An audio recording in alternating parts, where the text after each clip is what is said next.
Carla, aproveitando para falar um pouco de questões práticas, preciso te perguntar um pouco sobre a Sabesp. Como é que está esse projeto e essa proposta de concessão da empresa? Quais são as notícias? Como é que vocês estão trabalhando nesse processo? Obrigada, Pedro. Eu só antes, pegando carona um pouco na questão que você fez para o Aveleda, eu acho que concordo 100% que muitas vezes os problemas não estão na legislação em si. E eu acho que quando as pessoas se propõem a assumir um cargo público, tem que saber que esse é um dado da realidade. Você pode até conseguir mudar, mas o fato é que quando você senta na cadeira, esse é o regime ao qual está sujeito. E eu vejo muita gente tentando aprimorar a criatividade na prestação de serviço público quando ela utiliza justamente as PPPs, as concessões, porque o ambiente público é o ambiente mais hostil que eu conheço para a inovação. E olha que tem gente vocacionada, tem gente engajada, tem gente que está com a mão na massa e conhece a realidade, mas, pela razão que o Aveleda colocou, não tem ambiente para poder implementar. Então, o que a gente começa a observar é que muitas vezes é considerado mais fácil inovar por meio do parceiro privado. Porque ele tem como contratar um especialista, ele tem como fazer uma viagem, ver o que tem de mais moderno em tal lugar para resolver o problema, ele tem como testar tudo aquilo que para a administração fica muito mais difícil. Acho que a única exceção que a gente vê, e que tem vindo com apoio, inclusive, do próprio Tribunal de Contas da União, é o ambiente de startups, onde essa questão do erro é parte, né? Continuar errando e testando e aprendendo. Então, você tem um marco legal das startups e começa a aproximar um pouco isso. Então, fechando parênteses aqui. E falando de futuro, né? Esse desenho da Sabesp, eu acho que ele também está muito relacionado ao que você imagina como visão de futuro. Quando se fizeram os contratos de programa, né, os atuais contratos vigentes, se definiu áreas de atendimento, são polígonos, são, né, espaços definidos para atender, mas não integram todo o município. Também não tinham prazos legais para a execução do que se chama de universalização, né, de você conseguir ter aí toda a sua população bem servida com água e saneamento. Tudo isso veio vindo ao longo do tempo, a tecnologia também ajudando, o pessoal de engenharia aprimorando e adaptando as nossas realidades. Tem coisa que eu brinco, só aqui mesmo para a gente fazer, né? A gente vê, às vezes, a solução numa várzea de rio, como é que o engenheiro conseguiu fazer a conexão de esgoto, é só aqui. Essa você não vai aprender fora. Então, você veio com um conjunto de aprendizados, eu acho que esse projeto está inserido nisso.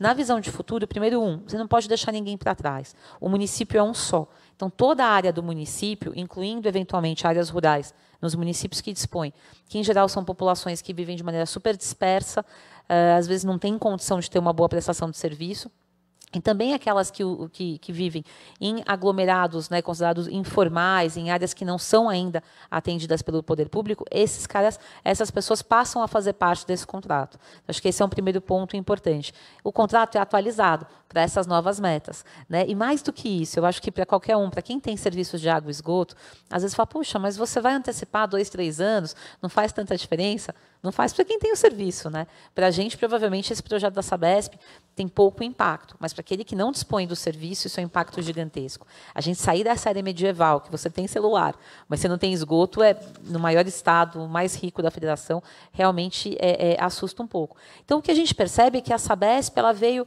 mudando conforme as exigências do momento.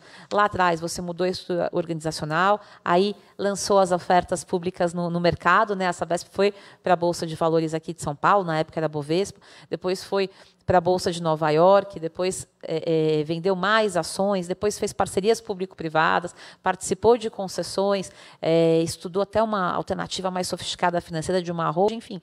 Cada momento, cada desafio exigiu do poder público uma proposta de adaptação da estrutura da sua empresa para isso.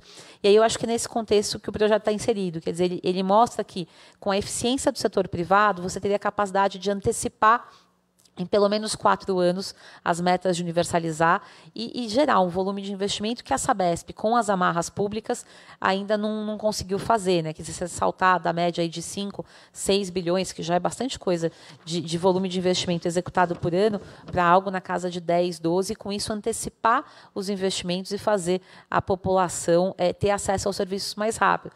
Mas o mais legal que eu acho é uma visão também muito estudada pelos organismos multilaterais, que mostra, e se falou um pouquinho disso, em mobilidade isso é importante, em saneamento também, tem muita coisa que é comum, em mobilidade, em saneamento, inclusive discussões de governança, mas o que é interessante é o subsídio a quem de fato precisa, mesmo em habitação, né?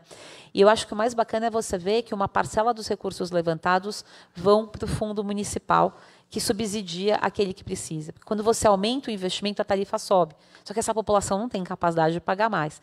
Então, eu acho que essa é uma diferença que a gente está vendo em São Paulo, né, o Estado, as prefeituras, concordando que o caminho não é usar, às vezes, o dinheiro do saneamento para fazer, pagar a folha de funcionários, ou enfim, usar de outra forma. É usar no próprio saneamento, subsidiando aquele que precisa, que vai ser integrado ao serviço, mas que não tem condição de pagar, como o exemplo que foi usado de habitação e do Minha Casa Minha Vida.